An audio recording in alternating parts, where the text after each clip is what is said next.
Komponen sistem komputer, aplikasi komputer. Assalamualaikum warahmatullahi wabarakatuh. Perkenalkan, nama saya Sulistia, NPM saya 204230145. Saya dari Program Studi Pendidikan Guru Sekolah Dasar Fakultas Ilmu Sosial dan Humaniora Universitas PGRI Selampari. Video ini saya buat guna memenuhi tugas dari mata kuliah aplikasi komputer dengan dosen pengampu Bapak Rio Magister Komputer. Pada video ini saya akan menjelaskan tentang 3 komponen yang ada pada komputer. Nah, sebelum menjelaskan tentang 3 komponen utama dalam sistem komputer, saya akan terlebih dahulu menjelaskan apa sih komputer itu. Jadi, komputer adalah salah satu alat elektronik yang digunakan untuk mengetik, berhitung, menggambar, menonton, bermain game, juga belajar. Pada penjelasan video ini, kita akan mengetahui berbagai macam komponen komputer beserta dengan fungsinya masing-masing. Komputer memiliki beberapa komponen yang terdiri dari perangkat keras atau hardware, perangkat lunak atau software, dan juga pengguna atau brainware. Nah, jika salah satu dari komponen tersebut tidak ada, maka suatu komputer itu tidak bisa bekerja dengan optimal. Pernah nggak sih kalian pergi ke tempat fotokopian, terus di toko itu ada printer, keyboard, dan mouse? Nah, pasti pernah ya. 3 benda tersebut merupakan beberapa contoh dari perangkat keras atau hardware. Nah, untuk mengetahui lebih jelas tentang hardware ini, mari kita bahas.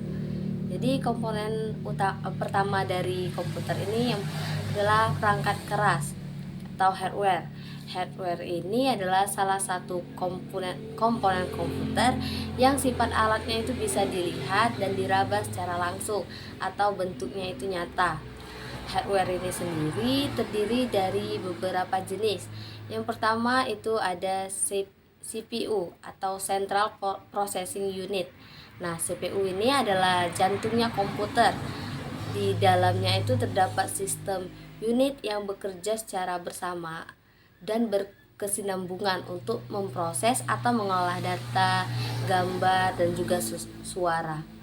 Yang selanjutnya itu ada input devices atau peralatan masukan. Input devices ini adalah media yang digunakan untuk memasukkan data untuk diolah oleh CPU. Alat-alat yang digunakan itu ada, yang pertama ada keyboard. Keyboard ini berfungsi sebagai alat untuk mengetik informasi ke dalam komputer.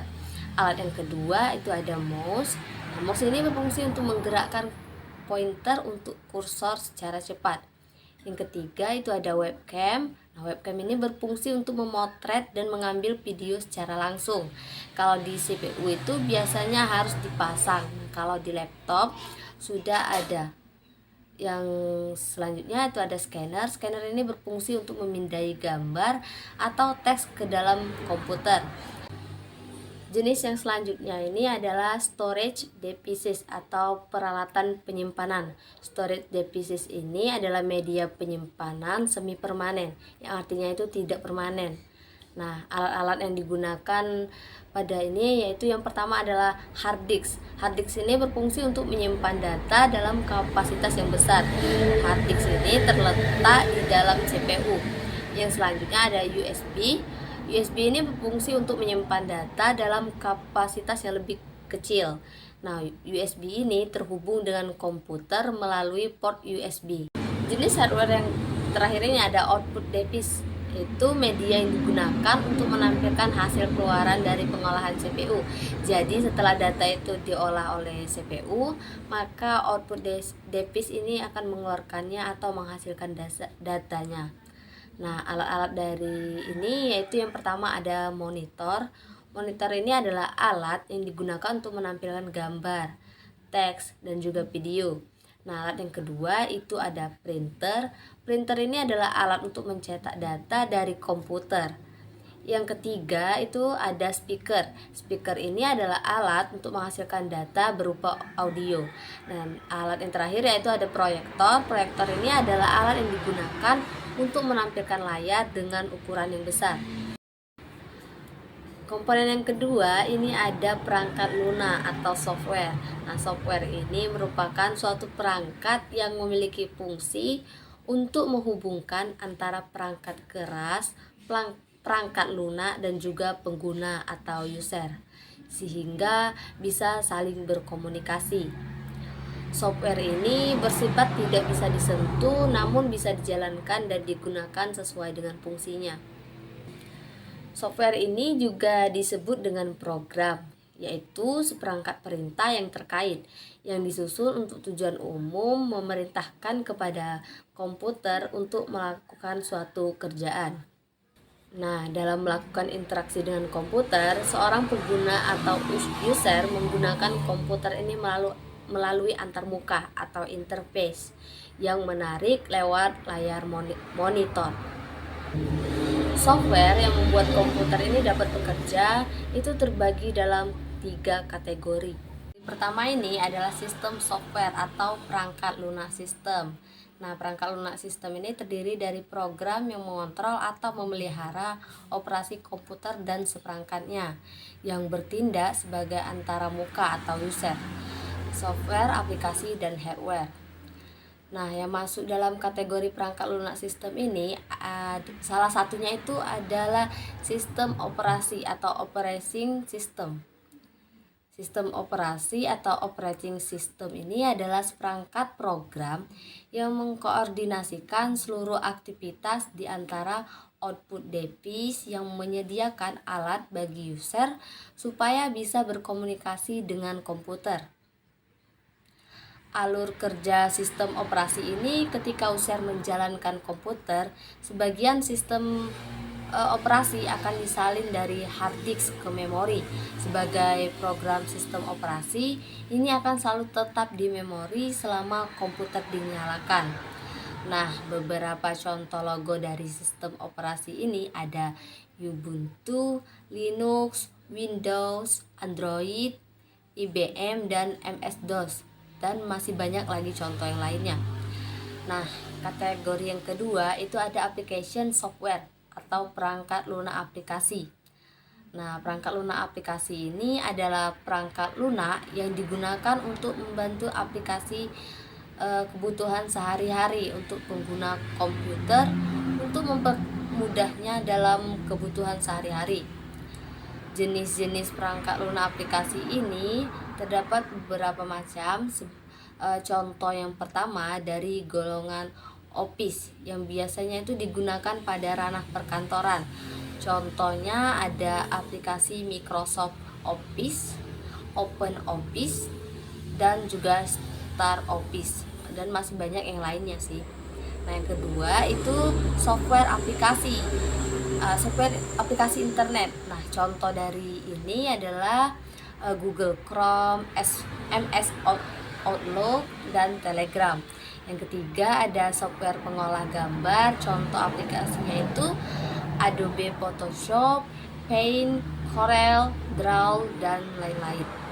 Yang keempat itu software multimedia. Contoh aplikasinya ada After Effects, Premiere, Blend, dan lain-lain.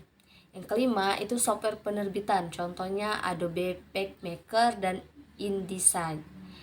Yang keenam itu software antivirus. Contohnya ini seperti Norton, Smadap, Avira, dan lain-lain. Yang ketujuh ada software statistik. Contohnya SPSS dan SAS Statistika. Kategori yang ketiga ada programming software atau perangkat lunak pemrograman.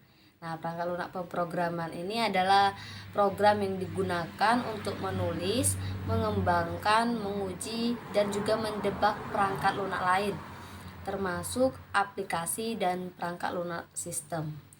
Nah, perangkat lunak ini biasanya dipakai oleh seseorang yang bekerja di perusahaan pengembangan perangkat lunak. Perangkat lunak ini adalah perangkat lunak fasilitator yang digunakan untuk menerjemahkan bahasa pemrograman ke dalam kode bahasa perangkat lunak. Nah, perangkat lunak pemrograman digunakan oleh programmer perangkat lunak sebagai program penerjemah. Beberapa contoh perangkat lunak pemrograman adalah Java, C++, PHP, Basic, dan masih banyak yang lainnya. Selanjutnya kita memasuki jenis komponen yang ketiga, yaitu pengguna atau brandware. Siapa sih yang dimaksud dengan brandware itu? Nah, brandware atau pengguna ini adalah orang yang menggunakan, memakai maupun mengoperasikan perangkat komputer. Brandware ini sendiri diklasifikasikan menjadi 4 jenis. Nah, yang pertama itu ada analis. Analis ini merupakan orang yang mampu menganalisis serta menganalisa program. Ini berperan melakukan analisis terhadap permasalahan yang dihadapi serta merancang solusi pemecahannya dalam bentuk program komputer. Yang kedua itu programmer. Nah, programmer ini merupakan orang yang memiliki kemampuan menyusun program komputer.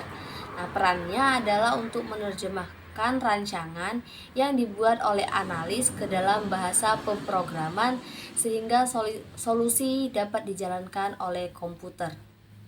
Ketiga itu ada operator. Operator ini merupakan orang yang hanya memiliki kemampuan untuk mengoperasikan saja. Ia bertugas menjalankan komputer berdasarkan instruksi yang telah diberikan. Nah, yang keempat itu ada teknisi. Teknisi ini merupakan orang yang mampu memperbaiki dan merawat komputer. Ia bertugas dalam merakit, memelihara, dan memperbaiki perangkat keras, perangkat lunak, dan juga lingkungan tempat komputer itu berada. Nah, itulah tadi pembahasan mengenai berbagai komponen komputer yang perlu kita ketahui. Berbagai komponen tersebut memiliki fungsinya masing-masing yang tentunya bermanfaat untuk memudahkan pekerjaan kita dalam kehidupan sehari-hari. Dari yang saya sampaikan tadi, tentunya masih banyak sekali kekurangan yang harus diperbaiki. Nah, jika teman-teman kurang jelas dengan yang saya jelaskan, teman-teman bisa mencari tahu dengan membrowsing atau menonton video lain yang menjelaskan tentang materi yang berkaitan. Baiklah, terima kasih karena teman-teman telah menonton video saya. Saya akhiri. Assalamualaikum warahmatullahi wabarakatuh.